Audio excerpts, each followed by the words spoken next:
செய்கிறார். மெய்வழி தவக்குடி அனந்தர் அவர்களின் குமாரர் தாதை சாதகமணி அவர்கள் மெய்வழியின் மேன்மை தெய்வத்தினுடைய சிறப்பை பற்றி நம்முடைய முக்கிய பேருரை ஆற்றுவார்.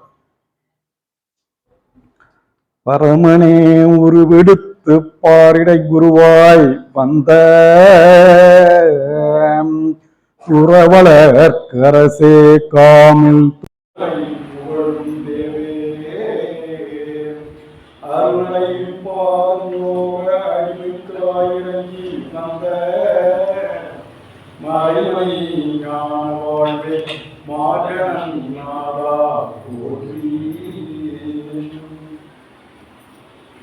பிரம்மபிரகாச மெய்வழி சாலை ஆண்டவர்கள் திருவருளை துணை கொண்டு இங்கே நான் உங்கள்கிட்ட முத்தி பெறுறேன். நான் இப்போ இதை பற்றி உங்கள்கிட்ட நான் சொல்லணும் அப்படின்னு விரும்புகிறேன். அப்படின்னா உங்கள்கிட்ட பங்கி கேட்கறதுக்காக வந்திருக்கோம். இதில் தெய்வம் அவர்களை அவங்களுடைய துணை கொண்டு அவங்க திருப்பாதம் போற்றி ஆரம்பிக்கிறேன்.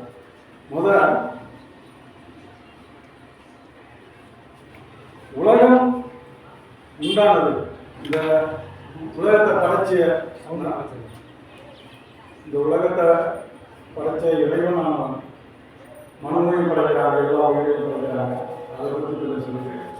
ரெண்டாவதா இந்த தீர்க்கதரிசிமார்கள் எதற்காக வந்தார்கள், இந்த அவங்களா பற்றி நம்ம கொஞ்சம் சொல்லிட்டு, அதே மாதிரி ஆண்டவர்கள் அவதாரம் செய்து இந்த பூமிக்கு அவதாரம் செய்கிறாங்க. அந்த ஆதிபிதாவே இங்கே வந்து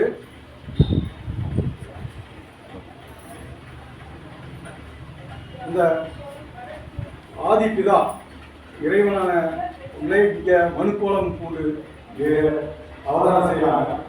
அதையும் சொல்லிட்டு அந்த அவதாரம் செஞ்சு இந்த பல சன்னதங்கள் பெறாங்க.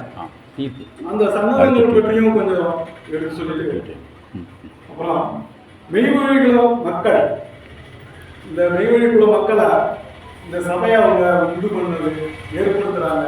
அதை பற்றி இது.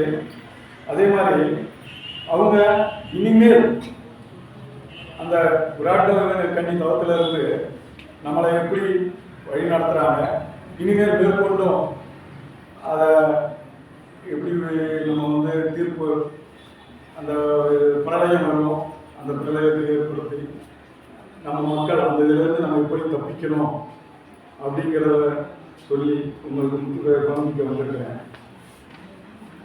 இப்போ அந்த இறைவனானவன் நம்மளுக்கு ஒரு இருப்புறமா இருந்த இத முதல்ல ஒரு இருக்கோளம் தான் இருந்தது. அந்த இருக்கோளமானது அந்த உலகத்தை படைக்கிறதுக்கு முன்னாடி அந்த இருக்கோளத்துல இருந்து ஒவ்வொன்றா மலை, கடல், அருவி, ஆறு எல்லாத்தையும் அவங்க ஒவ்வொன்றா படைக்கிறாங்க. அதே மாதிரி புல், பூண்டு அதையும் படைக்கிறாங்க. மரம், செடி, கொடி அவ்வளோத்தையும் நம்மளுக்காக படைக்கிறாங்க. அப்புறம் உயிர் கோடிகள், ஊர்வலை, ஜலமாய்ச்சந்து, தரிக்கணும் எல்லாத்தையும் படைத்து நம்ம மனிதனை உண்டு பண்றாங்க. அப்ப இந்த மனிதன், அந்த மனிதனை உண்டு பண்ணும்போது அவங்க எதற்காக மனிதனை உண்டு பண்றாங்க அப்படின்னா, இவ்வளவு பிரம்மாண்டமான எல்லாத்தையும் உருவாக்கி அவங்களை அவங்க அந்த ஆதிபிதாவை நம்ம வழிபடணும், அவங்க வணங்க வேண்டும் என்பதற்காக தான் மனிதனை நம்ம பண்ணோம். அதுதான் நம்மளுடைய கடமை. அப்பேற்பட்ட கடமையை நம்ம வந்து செய்யணுங்கிறதுக்காக தான் மனுக்கோலத்தை படைக்கிறாங்க. அதுதான் நீதி எனும் பொருளான மனுக்கூலத்தை நித்திய தீர்க்க படைத்தான். அந்த மனு நம்ம நித்திய அழிவில்லாம போறதுக்கு, நித்தியம்னா அழிவில்லாதது, எக்கோடி காலத்துக்கும் அழியாம இருக்கணும். அப்பனா அனித்தியம்னு ஒண்ணு இருக்குல்ல, இருக்கா இல்லையா? அந்த அனித்தியத்திற்கு நம்ம போகாம இருக்கணும். அதுக்கு யாரு நம்ம இறைவன் நம்மளுக்கு எப்படி வரணும் அப்ப வராங்கன்னா அந்த ஆதிபிதாவை இங்க மண்ணில் பிறந்து அந்த இது வராங்க. அப்ப அந்த நம்ம வந்து அந்த நித்திய அப்படின்னா என்ன அப்படின்னா அது எதற்காக அப்படின்னா நம்ம இப்போ வந்து சொல்லுவோம் நம்ம அதாவது நம்ம வந்து இதில் வந்து அழிந்து விடாமல் போகிறதுக்காக யமன் கையில் சிக்கி அந்த தீட்டு வெளியாகி யமன் கையில மாட்டி நம்ம நிறைய நெருப்பில் போகாம இருக்கணும். அந்த மாதிரி போகாம இருக்கிறதுக்கு நித்தியம் அந்த பரமபத நித்திய வாழ்வு, அந்த பரமபத வாழ்வு எக்கோடி காலத்துக்கும் நிலையானது. அது வந்து வழிவிடுறது இல்லை. அந்த அதை நம்ம பெற வேண்டும் அப்படிங்கிறதுக்கு தான் நித்தியனும் நித்தியனாக நம்ம வந்தோம். அந்த மனுக்குலம் வந்து அதற்கு நம்ம பாக்கியவான்களாக இருக்கணும். அதை எப்படி பெறணுங்கிறது இருக்கு. அது சட்டத்திட்டங்கள்லாம் மெய்வழி சட்டத்திட்டங்கள்லாம் நம்மளுக்காக இலகுவாக்கியிருக்காங்க தெய்வம் அவர்கள். அப்படி இருக்கும்போது இந்த உலகத்துல அவங்க இறைவன் மரபுங்கிறதுக்க தீர்க்கதரிசிமார்கள் நாயன்மார்கள் அந்தந்த காலகட்டத்தில் இங்க வராங்க. அவங்கள இறக்கப்பட்டு அவங்க இறங்கி வந்து நம்மளுடைய அந்த இறைவனை அறிவிக்கிறதுக்காக அவங்க வருவாங்க. அப்படிங்கிறதுக்கு அறிவிக்கிறதுக்காக தான் இந்த இறைவன் அந்த தீர்க்கதரிசிகள் நபிகள் நாயகம் அந்த முன்னின்ற பாரவான்கள் எல்லாத்துக்கும் அனுப்பி வைக்கிறாங்க நம்ம தெய்வம். அந்த மாதிரி இறக்கி வைக்கிற தெய்வம் எதுக்கு அப்படின்னா சாட்சியாக அவங்க ஒரு அந்த இதை பெற்று இந்த சாட்சியாக அவங்க வந்து சொல்லி வச்ச வேதங்கள் எல்லாமே இருக்கும் அப்படிங்கிறதுக்கு தான். ஏன்னா இப்ப அந்த தீர்க்கதரிசிமார்கள் வந்துட்டாங்க. ஒவ்வொன்றுத்துக்கும் இப்ப நம்ம படிக்கிறோம் பள்ளிக்கூடத்துல. அந்த படிக்கும் போது நம்மளுக்கு வந்து ஒவ்வொரு வரையும் செங்கோணம் முக்கோணம் அருங்கோணம் முக்கோணம் இது மாதிரி அதை வந்து வாயில சொல்லிட்டு இருந்தோம்னா நம்மளுக்கு வந்து அதை பத்தி தெரியுமா? ஆனா செங்கோணம் முக்கோணம்னா என்ன? அந்த 90 டிகிரி போட்டு வரைஞ்சி காட்டினாதான் நம்மளுக்கு எல்லாத்துக்கும் புரியும். அந்த மாதிரி அந்த விளக்கி அந்த தீர்க்கதரிசிமாரெல்லாம் நம்மள்ட்ட எடுத்து உரைச்சதை நம்ம அறிஞ்சு இது மாதிரி வருவாங்க ஆதிபிதார் வருவாங்க அப்படிங்கிறதுக்கு நிறைய சாட்சிகள் இருக்கு. அவங்க இறக்கி வைத்த அந்த வேதங்கள்ல இருந்தோம், அந்த அவங்க வாக்கியங்கள்ல இருந்தோம், அவங்க திருவாக்கியம் ஒவ்வொன்றுத்திலையும் அந்த சாட்சியாக அவங்க வருவான். அதுக்காகவே அவ்வளவு பேரும் இறக்கி வைத்தாங்க. அந்த பாவங்களுக்கு உத்தரவான இருக்குங்க. நம்ம இப்போ படித்தோம் உத்தரவான தீர்க்க தரிசனத்துல நம்ம படித்தோம். அந்த தீர்க்க தரிசனம்னா இதுக்காக தான் அவங்க வருவாங்க. அந்த தெரிஞ்ச இருக்கும் ஒவ்வொரு விதத்துலையும். இப்போ சுப்பிரமணிய சாமி இருப்பாங்கன்னா அவங்களும் இது மாதிரி அவங்க வருவாங்க அப்படின்னு இறக்கி வைக்கிறாங்க.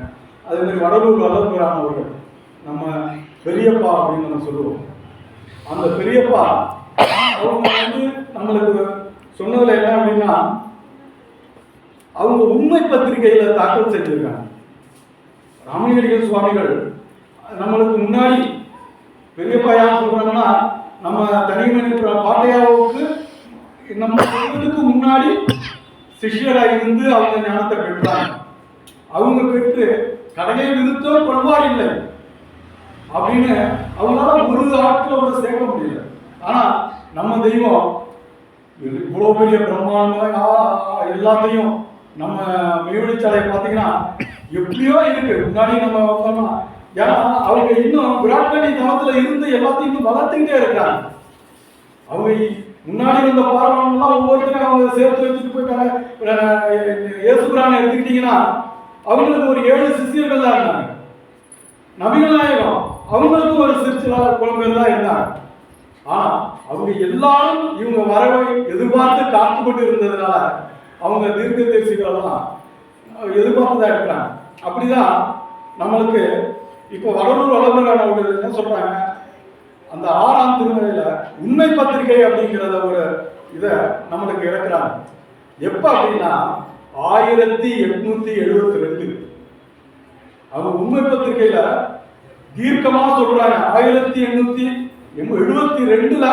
எழுதி கையொப்பம் போட்டிருக்காங்க. அதுல எப்படி என்ன சொல்றாங்க, இன்னும் 29 வருடங்கள் கழித்து இந்த சாதனைப்பதி வருவார்கள். தனிப்பெரும்பதிக்கிறாங்க. அந்த தனிப்பெரும்பதி 29 வருடம். அது என்ன கணக்கு அப்படின்னா 1901 தான் நம்மளுடைய ஆண்டு, தலைவம் ஆண்டு இருக்குல்ல, மெய்வழி தலைவம் ஆண்டு அப்பதான் ஆரம்பிக்குது. கரெக்டா அவங்க எப்படி கணிச்சிருக்காங்க பாருங்க. அந்த கரெக்டா 29 வருடம் கழித்து நம்ம தெய்வமும் பாட்டையாவும் சந்திக்கிறாங்க, காசுக்காரன் பாளையத்துல சந்திக்கிறாங்க. அப்படி அவங்க சந்தித்தத 29 வருடங்களுக்கு முன்னாடியே அவங்க திட்டமா சொல்லிட்டாங்க. அப்ப 29 வருடத்துக்கு முன்னாடி இந்த சாலைபதி இருக்காரு. அதுதான் நம்ம மெய்வழி தலைவம் ஆண்டு நம்ம பண்றோம். அதுல இன்னும் என்ன உண்மை பத்திரிகையில் என்ன சொல்றாங்கன்னா, நமக்கு தென்பாகமாக ஞான சித்தபுரம் என்று விளக்கம் மெய்வழி சாலையில் வருகிறது. மெய்வழி சாலையில் வருகிறது. நமது கடவுள் இதற்கு முன் சமய சாஸ்திர புராணங்களில் வந்ததாக சொல்லுகின்ற பல வகைப்பட்ட ஏற்பாட்டு கர்த்தர்கள், மூர்த்திகள், கடவுளர்கள், தேவர்கள், அடியார்கள், யோகிகள், ஞானிகள் முதலியானவர்கள் ஒருவர் அல்ல. நம்ம தெய்வம் வரதை எப்படி குறிப்பிட்டாங்கன்னா, இப்போ முன்னாடி வந்துட்டாங்க தீர்க்கதரிசிமார்கள், யோகிகள் எல்லாரும் அவங்கள ஒருவர் இல்லை அப்படின்னு திட்டமா பண்ணிட்டு, இப்படி சொல்லப்பெற்ற எல்லா மூர்த்திகளும், எல்லா தேவர்களும், எல்லா கடவுள்களும், எல்லா தலைவர்களும், எல்லா யோகிகளும், எல்லா ஞானிகளும் தங்கள் அனுபவங்களை குறித்து எதிர்பார்க்கின்றபடி எழுந்தருளுகின்ற தனி தலைமை பெரும்பதி. இந்த நம்ம தெய்வ வருகைய இதுக்கு மேல யாரும் ஒரு சொல்ல முடியாது. எல்லா தீர்க்கதரிசிமாரும் ஒருத்தவங்க வாயுக்காலனா இருப்பனாங்கிறாங்க. அவங்க இன்னொருத்தங்க அவங்க இந்த மாதிரி அவங்க பாட்டையா அவங்க குருவை சந்திப்பாங்க அப்படின்னு முன்னாடியே நம்மளுக்கு தெரிவிச்சுட்டு போயிருக்காங்க. இந்த மாதிரி எல்லாரும் தெரிவிச்சுட்டு போனத நம்ம தெய்வம் அவர்கள் இறைவன் அவங்க இந்த மாதிரி மனுக்குள்ள கொண்டு வராங்கிறத எல்லாரும் சாட்சியா சொன்னதை நம்மளுக்கு, ஏன்னா நம்ம அகல் தட்டி போயிடக்கூடாது. இதை விட்டு போகாம இருக்கிறதுக்கு நம்ம சாதாரணமா இவங்க பெரியவங்களா அப்படின்னு நம்ம நினைச்சிடக்கூடாது. அதுக்காக தான் எல்லா மதங்களும், இப்ப முஸ்லிம் மதத்தை ஏற்படுத்தின கிருஷ்ண மதம், புத்த மதம், இது மாதிரி சுராஷ்டிர மதம், இது மாதிரி ஒவ்வொரு மதங்களிலிருந்தும் நம்மளுக்கு தெரிவிச்சுட்டதுனால இப்ப எல்லாரும் நம்ம ஒவ்வொருத்தரையும் சார்ந்துதான் இருக்கோம். இப்ப நம்ம இந்த இதை சார்ந்து இருக்கும் பொழுது இந்த மாதிரி இறைவன் அவங்கள நம்ம தெரிஞ்சுக்கிறதுக்காக நம்ம அது பண்ணும்போது அதை தெரிஞ்சு அதை பின்பற்றி நடக்கணும். அதுக்கு எடுத்துரைத்து ஒரு குருபுராணம் அது எப்படிங்கிறதுலாம் அடுத்தது. இதை இன்னும் நம்ம தீர்க்கதரிசிமார்கள் சொன்னதை பார்த்து இன்னும் எவ்வளவோ சொல்லிட்டு போகலாம். ஆனா இப்ப நேரம் நம்மளுக்கு இன்னும் மற்றதெல்லாம் சொல்றதுனால இன்னும் வாய்ப்பு கிடைக்கும் போது மற்றவங்களும் அதை ஒரு பங்கிப்பாங்க. அதே மாதிரி இந்த மாதிரி வந்த தீர்க்கதரிசிகளுக்கு அப்புறம் இன்னும் நம்ம ஒரு தீர்க்கதரிசன நம்ம தெய்வம் எங்களுடைய தெய்வம், எங்களுடைய தகப்பனார், எங்களுடைய கவப்படியானவர் இங்க காரிய தரிசையா இருந்து நிறைய தெய்வத்துக்கூடயே இருந்து நிறைய அவங்க கூட எத்தனையோ பேர் இருந்தவங்கள எங்க அப்பா ஒருத்தவங்க இருந்து அதை பாடுபட்டு அதை இருந்து எங்களையும் வழிநடத்தினாங்க. இப்ப அனந்தர்கள்லாம் நிறைய பேர் தெய்வத்துக்குள்ளே இருந்து நிறைய பேர் இருந்தாலும் அதை வழிபட்டு பின்தொடர்ந்த எங்களெல்லாம் சந்ததியினர்களாக எங்களை அந்த மெய்வழியில கொண்டு கூட்டி அதை வழிமுறைப்படுத்தி கொண்டு போகணும். எல்லாரும் நம்ம செய்யறோம் அப்படின்னு விட்டுட்டு நம்மளுக்கு கிடைச்சா போதும் அப்படின்னு இருந்துடாம எல்லாரும் பெறணும். இந்த உலகம் உய்விக்க வேண்டி எல்லாரும் வர வேண்டும், நம்ம பெற வேண்டும் அப்படிங்கிற நோக்கத்தினாலதான் இப்ப இங்க சொல்றாங்க, என்ன சொல்றாங்க, இவங்கெல்லாம் இவ்வளவு பேர்த்த சேர்த்திருக்காங்க. இது ஒரு ஆரம்பம் தான் சொல்றாங்க. 6 வருஷ காலம், எத்தனையோ காலங்கள். இவ்வளவு பேர் நம்ம எல்லாரும் வந்து அதை பின்பற்றி நம்ம பின்பற்றுறதும் இல்லாம நம்மளை தெரிந்தவர்கள், நம்ம உறவினர்கள் என்னவா நம்ம போய் கூவி கூவி அழைக்கணும். அப்ப அழைச்சோம்னா அதோட நம்மளுக்கு வந்து போய் இந்த தெய்வம் கூட ஒரு வாக்கியத்தில் சொல்லுவாங்க, நான் ஒரு பெண்ணு நம்ம கூப்பிட்டா அந்த அது மாதிரி போயிடக்கூடாது. ஒரு பெண்ணை பெண் நான் தான் பெண்ணுன்னு சொல்லி கூப்பிட்டு அழைக்க மாட்டாங்க. அது மாதிரி நம்ம இருந்துடாம ஒவ்வொரு ஜீவனும் நம்மளுக்கு இதை அழைக்க கொண்டு வரும். அப்படிதான் எங்க தந்தையாரர்கள் தான் எங்க. அப்படி பார்த்தோம்னா அவங்க எங்க தெய்வம். தெய்வத்துல தெய்வம் நம்ம தெய்வம், நம்ம தெய்வம்னு நம்ம தெய்வம் அப்படின்னு உரிமையோட கொண்டாடுறோம். ஆமா. எப்படி அப்படின்னா ஒரு குடும்பமா 69 பேர் இவ்வளவு கஷ்டப்பட்டு ஒரு 5049 பேரை சேர்த்துட்டாங்க. 69 ஜாதி, 69 ஜாதிகளையும் ஒன்னா சேர்த்து ஒரே குலமா ஆக்கி இங்க இருக்கும்போது சின்ன வயசுல எல்லாம் சாதாரணமா யாரையும் கூப்பிட முடியாது. அண்ணா, அண்ணன், மாமா யாரும் அப்படிதான் நம்ம கூப்பிட்டு இருந்தோம், கூப்பிடுறோம். அப்படி தெய்வத்தை நம்ம தெய்வம் அப்படின்னு சொல்றோம்னா அவங்க இறைகுரு அந்த கருணாமூர்த்தியே நம்ம தெய்வம் அப்படின்னு சொன்னாலும் நம்மள எவ்வளவு நெருக்கி நம்மளை வந்து எப்படி நடத்திருக்காங்க. அது மாதிரி நம்மளும் அதை வந்து கொண்டு போகணுங்கிறதுக்கு தான் இதை சொல்றேன். அப்ப அந்த அப்படி இருக்கும்போது அந்த காலகட்டத்துல நம்ம தெய்வம் ஒவ்வொரு இடத்துலையும் போய் பிரசங்கம் பண்றாங்க. ஈரோடு, சென்னை, ஒவ்வொரு இடத்துக்கும் போய் பிரசங்கம் பண்றாங்க. அப்ப அந்த காலகட்டத்துல தான் மெய்வழிச்சாலையில ரொம்ப வெயில் காலம். அந்த சித்திரையில ரொம்ப வெயிலா இருக்கு. ஒவ்வொருத்தரும் வந்து தெய்வத்துக்கிட்ட வந்து நான் உங்களை வந்து ஊட்டி கூட்டிட்டு போறேன், கொடைக்கானல் இந்த மாதிரி குளிர் திறப்பு அந்த இதுக்கு கூட்டிட்டு போறேன் அப்படின்னு கூப்பிடுறாங்க தெய்வத்தை. ஆனா தெய்வம் எங்க அப்பா எல்லாரும் கூப்பிடுறாங்களே நம்மளும் அவங்களை அழைப்போம் அப்படின்னு சொல்லிட்டு எங்க அப்பா வந்து தெய்வத்திட்ட போய் வருவாங்கிறது நம்பிக்கை இல்லையா. அழைக்கிறவங்க பெருந்திரு பணக்காரங்க, கொண்டு போற இடமோ ஊட்டி கொடைக்கானல் இந்த மாதிரி ஒரு குளிர் பிரதேசம். நம்மளும் அழைப்போமேட்டு நான் எங்க ஸ்ரீமுஷத்துக்கு நீங்க வரணும் அப்படின்னு அழைக்கிறாங்க. அப்படியா, சரி வாங்க போவோம் அப்படின்னு உடனே கலந்துறாங்க. சரி அப்படின்னா நீ நான் போய் நீங்க வரத்துக்கு எல்லா வேலையும் பண்றேன்னு அப்ப தெய்வம் எல்லாத்துக்கும் அறிவிச்சுட்டு அங்க போறாங்க. அங்க போனா எங்க தெய்வம் எங்க அப்பா ஒரு தோப்புல அவங்கள வந்து தென்னை மர தோப்புல எங்களுக்குள்ள சொந்தமான தென்னை தோப்புல அவங்களுக்கு ஏற்பாடு செய்யறாங்க. அந்த மாதிரி ஏற்பாடு செஞ்சத அவங்க தென்னந்தோப்புல கொஞ்சம் கூலிங்கா இருக்கட்டும், கொஞ்சம் குளிர்ச்சியா இருக்கட்டும். ஏன்னா அது வெயில் காலம், அதுவோ கந்தக பூமி. ஏன்னா நெய்வேலி பக்கத்துல இருக்கு பழுப்பு நிலக்கரி சொந்த. அப்போ வந்து பழுப்பு நிலக்கரி கந்தக பூமி. அப்ப தோப்புல போய் அவங்களுக்கு ஒரு எல்லாத்துக்கும் அவங்களுக்கு ஏற்பாடுலாம் செய்யறாங்க. அந்த செஞ்சுட்டு இருந்தா அவங்களுக்கு எப்படி வாய்ப்பு கிடைக்குது பாருங்க. மைசூர் மகாராஜா அங்க இருந்து கவர்னரா இருந்தவங்க, அவங்க மைசூர்ல இருந்து கவர்னரா இருக்கிறவங்க அங்க வந்து பெருமாள் கோயில் இருக்கு. அந்த பெருமாள் கோயில வந்து பாக்குறதுக்காக இங்க வராங்க. வரதுக்காக ஒரு பங்களாவே கட்டுறாங்க. அது எப்படின்னா ஒரு தாமரை குளம். அந்த தாமரை குளம் பக்கத்துல ஒரு பங்களாவே அவங்கள கட்டி அவங்க வரதுக்காக திறப்பு விழா கட்டாங்க. ஆனா அந்த கவர்னர் வரல. உடனே அப்ப தெய்வம் போய் எல்லாத்துக்கும் அவங்க போய் கேட்டு அந்த பங்களாவை அவங்களுக்கு ஏற்பாடு பண்ணி அப்ப அந்த தெய்வம் அவங்களுக்கு அந்த புது இது கட்டினது யாரோ கவர்னர் நம்ம தெய்வத்தை அங்க தங்க வைக்கிறாங்க. அதே மாதிரி அவங்க தெய்வம் கூட்டிட்டு வந்துட்டாலும் நம்ம அவங்க எல்லாரும் தரிசிக்கணும், எல்லாரும் அந்த இதை அடையணும் அப்படின்ட்டு ஊர்வலமா குதிரையில சின்னனையும் பெரியனையும் அவங்கள உட்கார வச்சு கொடியேற்றி சாரப்பள்ளியில அந்த தெய்வத்தை உட்கார வச்சு அலங்காரம் செஞ்சு வீதி ஊர்வலம் போறாங்க. வீதி விழா செய்யும் போது அங்கெல்லாம் பாத்தீங்கன்னா பிராமணர்ஸ் அதிகம்.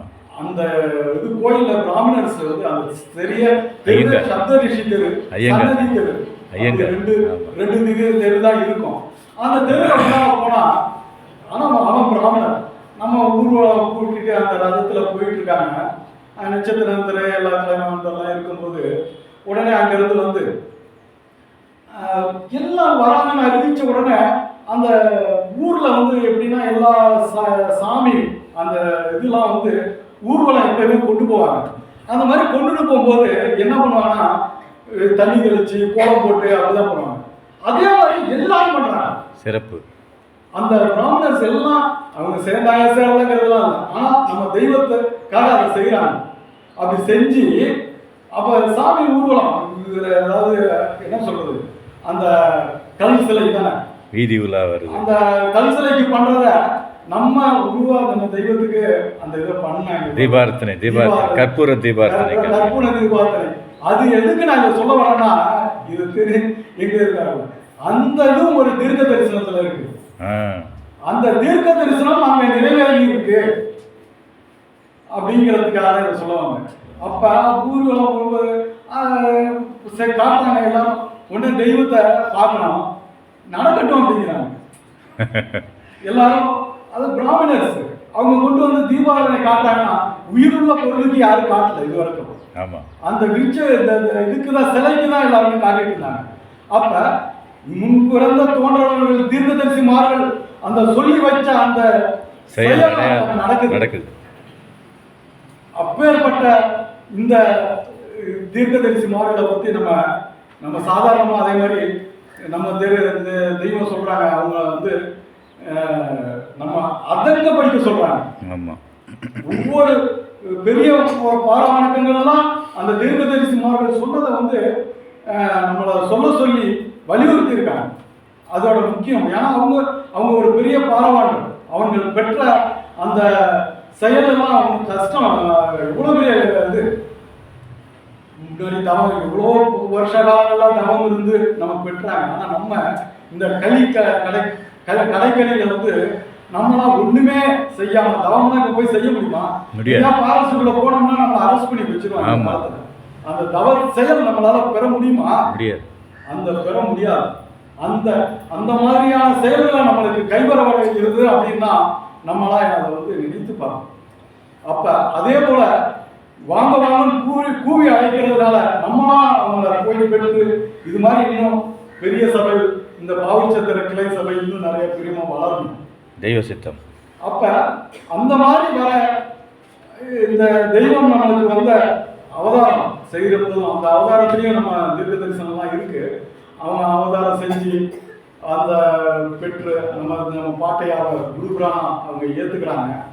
அந்த குருபுராணை ஏத்துக்கிறதுக்கு அவங்க எந்தெந்த மாதிரியான விஷயங்கள் கஷ்டப்பட்டாங்க. அவங்க கூடவே உடல் பொருள் ஆவி அனைத்தும் தத்தம் செய்து அவங்க கண் அசைவு கேட்ட மாதிரி நடந்து அவங்க நிழல் போல தொடர்ந்து அவங்களே கதியென கலந்தாங்க. கதியென்று போய் அப்படிதான் நம்ம இதை பெறாங்க. அப்பதான் அந்த அவங்க தெய்வத்துக்கு நம்மளுக்கு அந்த மூச்சு பயிற்சிங்கிறது தான் ஞானம் நினைச்சுக்கிட்டு அதை நினைச்சுக்கிட்டு இருந்தத இந்த பாட்டையாதான் சொல்றாங்க. அது வந்து இதுக்கு இறந்து போறதுக்கான சாவுக்கான குறுக்கு வழி அப்படின்னு சொல்லி நம்ம இதை கொண்டு போறாங்க. அப்படிதான் நம்ம தெய்வமே மாறுறாங்க. அந்த மூச்சு பயிற்சிங்கிற மூலம் தான் நம்ம ஞானம் பெற முடியும் அப்படின்னு சொல்லிட்டு இருந்ததை மாற்றணும்னா அதை சொல்லி திட்டமாக புலத்திய மகாமுனிவர் சொன்ன அதை மேற்கோள் காட்டணும்னு அப்படியே சரணாகதி அடைஞ்சு அவங்க பெற்ற அதுக்கப்புறம் அவங்களுடைய சென்று அப்புறம் அவங்க கூட பெற்ற அந்த தவம்ல இருக்கிறாங்க. அந்த அவங்களை பின்பற்றி அவங்க என்ன சொல்றாங்களோ அதை கேட்டு அந்த தவம் பெற்று அந்த தவத்து மூலமா சன்னதங்கள்லாம் பெறாங்க. யாரும் பெற்ற முடியாத எல்லா சன்னதங்களையும் பெறாங்க. திருப்பரங்குன்றம், மதுரை பக்கத்துல உள்ள திருப்பரங்குன்றத்துல எழுங்குருக வருஷ கணக்குல அதுல சொல்லுவாங்க, ஒரு நேரம் முழிச்சோம்னா பயிர் அறுவடை நடந்துட்டு இருக்கணும், இன்னொரு நேரம் அவங்க முழிச்சு பார்த்த போது நடவு நட்டுட்டு இருக்கணும். அப்படின்னா அவங்களுக்கே இத்தனை காலம்னு தெரியாம தவம்னா அவங்களுக்கு நேர காலம் தெரியாம தவம் பெற்றதுனாலதான் இந்த சன்னதங்கள்லாம் அவங்களுக்கு கிடைச்சது. யாருமே பெற முடியாம. அப்ப அந்த சன்னதங்கள்லாம்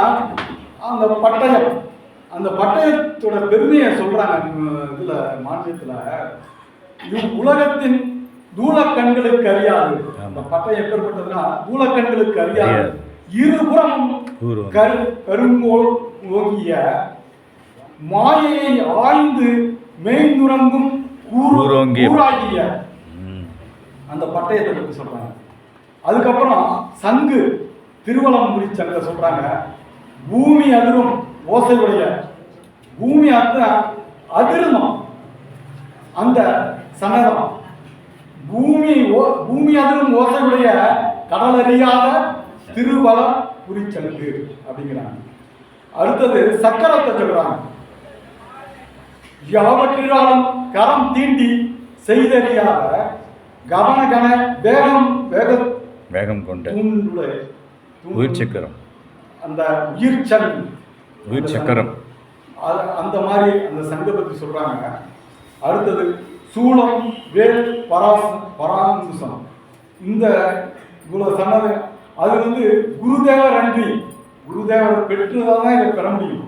அந்த பெற்று கருமானர்களின் உழைக்கூட மரியாதை, கருமானர்கள் உழைக்கூடம்னா நமக்கு தெரியும், ஆயுதம் செய்கிற இடம், வலுப்பற்ற அந்த இடத்துல செய்கிற இது கிடையாது. சூளம், வேல், பராங்குசம் இதெல்லாம் நம்ம நினைச்சுட்டு இருக்கோம். அந்த அணுகுல அந்த இதுல நம்ம அந்த ஆசாரிகளை செய்கிற அந்த இது கிடையாது. அதே மாதிரி துடுக்கையை பத்தி என்ன சொல்றாங்கன்னா, இவ்வுலகங்களில் உள்ள மனுபெழுவெல்லாம் ஒன்றாக திரட்டி வந்து தூக்குகின்ற அசைத்தலுக்கு கூட ஒரு அணுவும் இயலாது.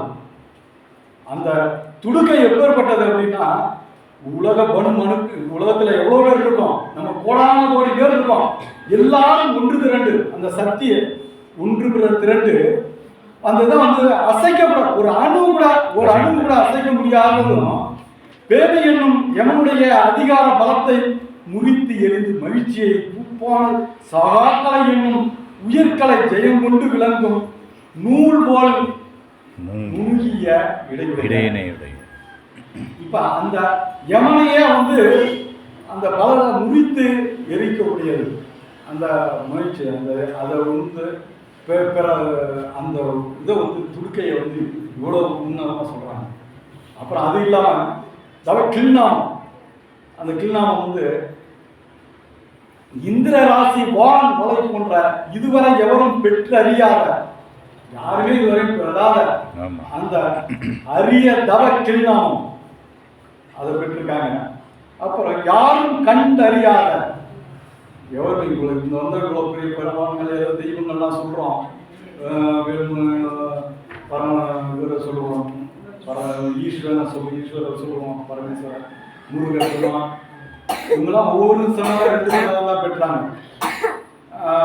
அதிக சன்னதம் பெற்றது மகாராஜ், அதை சொல்லுவாங்க. அவங்க இந்த மாதிரி பெற்ற அவங்க அந்த தளத்தை விட யாருமே கண்டறியாத தண்டாயுதத்தையும் பெறாங்க. இப்ப இந்த அளவுக்கு நம்ம பெற்றாங்க நம்ம தெய்வம். அதுக்கப்புறம் நம்மளுக்கு எப்படி இந்த மெய்வழியை கொண்டு வராங்க, இவ்வளவு பெற்றுட்டாங்க. ஆனா ஒவ்வொரு இடத்துலையும் போய் பிரசங்கம் பண்றாங்க. அவங்க பாட்டையை சொல்லி வச்ச மாதிரி ஆடு மேய்த்து அதெல்லாம் பெற்றதுக்கு அப்புறம் அவங்க பாட்டைய குருவை அவங்க உத்தரவு பெற்று இவ்வளவு பெண்ண சன்னதமா பெற்றா கூட அவங்க அவங்கள அவங்களுடைய இதை பெற்று உத்தரவு பெற்று நம்மளுக்கு ஆட்சியர் வராங்க. ஒவ்வொரு இடத்துலையும் பிரசங்கம் செய்யறாங்க. பிரசங்கம்லாம் முடிச்சுட்டு ஒவ்வொரு இடத்துலையும் நிற்கும் போது அவங்களுக்கு உத்தரவு கிடைக்கல. எத்தனையோ வருடங்கள் இதே மாதிரியான பிரசங்கெல்லாம் கேட்டுட்டு திருப்பி போயிடுறாங்க. இதே மாதிரி ஒவ்வொரு காலத்திலையும் செஞ்சு ஒவ்வொருத்தரை நம்மளுக்கு ஒரு குளம் இந்த மாதிரி உண்டாக்கணுங்கிறதுக்காக மதுரை மதியில சேர்க்கிறாங்க. தேவகோட்டையில அங்கேயும் படாத பாடுபட்டு ஒருத்தர் 2 பேர் இது மாதிரி செஞ்சு எத்தனையோ வருடங்கள் கழித்து கொஞ்சம் கொஞ்சமா அந்த மாதிரி வராங்க. அப்படி நம்ம தெய்வம் அவங்க கஷ்டங்கள்லாம் அது ஒரு தனி பாடு. அவங்க பட்ட பாடலாம் நமக்கு சொல்லிட்டே போகலாம், அப்படியும் சொல்ல முடியாது. அப்படி பட்ட பாடுகள் எல்லாத்தையும் பெற்று நம்ம மக்களை நம்ம மெய்வழியை உண்டு பண்ணாங்க. அந்த மெய்வழியை உண்டு பண்ணி நம்ம மக்கள்லாம்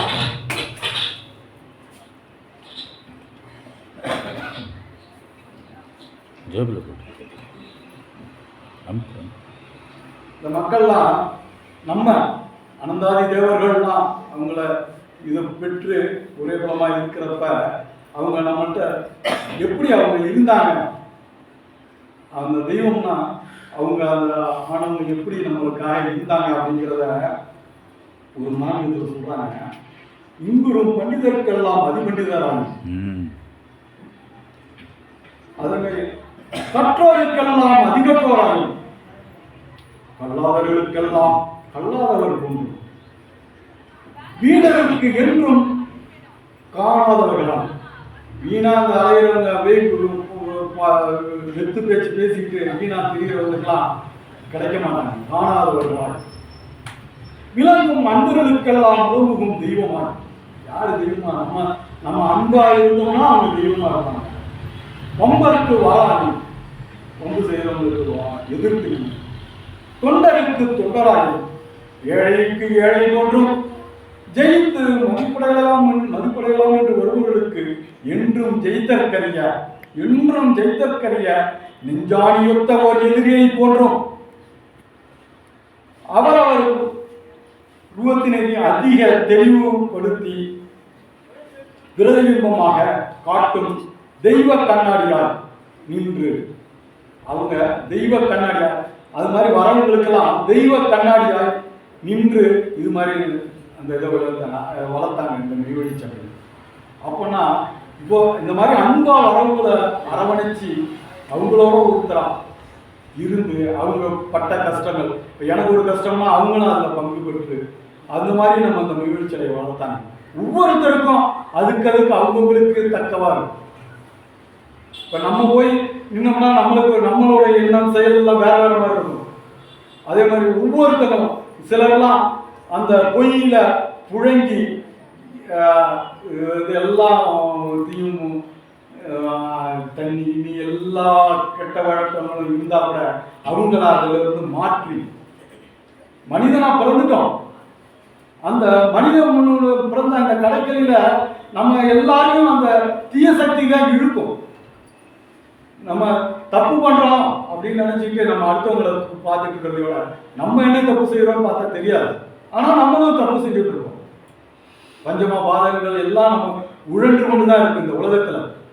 அதெல்லாம் மீறி அவங்கள பிராட்சியத்தை செய்து அந்த சேர்த்ததுக்கு அப்புறம் உபதேசங்கள்லாம் கொடுத்து அந்த நம்ம எப்படியாவது அந்த ஒரு தலையாவது அந்த யமன் கையில மாட்டாம அந்த பரமத நித்திய மகிழ்ச்சி வாழ்வு பெற வேண்டும், ஒவ்வொருத்தரும் பெற வேண்டும் அப்படின்னு அவங்களுக்கு தக்கவாறு உபதேசம் செஞ்சு அவங்கள கொண்டு வந்து நம்ம இவ்வளவு பெரிய அனந்தாத கோடிகள் எல்லாத்தையும் நம்ம கொண்டு வந்து இங்கே சேர்த்து இன்னும் நம்ம அந்த கன்னிவிராட் தளத்தில் இருந்துக்கிட்டு அரூபமாக இருந்து நம்மளை இன்னும் என்னமோ கொண்டு வரத்துக்கு அவங்களுடைய அவங்க அதுக்கு நம்ம என்ன செய்ய வேண்டும், அவங்க நம்ம எப்படி இருக்க வேண்டும் அப்படிங்கிறதுக்கு அதையும் நம்ம கொடுத்துட்டாங்க. எதுவுமே நம்மளுக்கு வந்து நீ இதை பண்ணு அதை பண்ணாத அப்படிங்கிறத முதற்கொண்டு நம்மளுக்கு நம்மளா அறிவுக்கு எட்டாது. அந்த மாதிரி அறிவுக்கு அவங்க சொற்படி நடக்க வேண்டும். அவங்க சொற்படி நடந்தாலே போதும். நீ போய் இந்த பெரிய பெரிய பாராவங்கள் அவ்வளையும் அவங்க இறக்கின திருக்க தரிசனங்கள் படிக்கிறதுங்கிறது ஒன்று கூட அந்த இதெல்லாம் வேதங்கள்லாம் ஓதி இப்போ சமஸ்கிருதத்தில் என்னென்னவோ சொல்கிறான். ஆனால் அதுக்கு அர்த்தம் அவங்களுக்கு விளங்காது.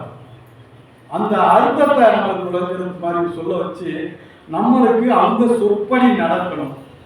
இந்த மெய்வழியில் நடக்கிற சட்டத்திட்டங்கள்லாம் கொண்டு வந்து இப்போ நம்ம சாலை வெற்றிகள் வந்து அடுத்த அவங்க சட்டத்திட்டங்கள்லாம் பற்றி சொல்லுவாங்க. அந்த மாதிரி அந்த சட்டத்திட்டங்கள்லாம் நம்ம வழி நடந்தாலே இந்த உன்னதமானதை நம்மளுக்கு பெறலாம், நித்தியத்தை பெறலாம் அப்படின்னு நம்ம சொல்லி முத்துக்கிறதை தொடரும். நமஸ்காரம்.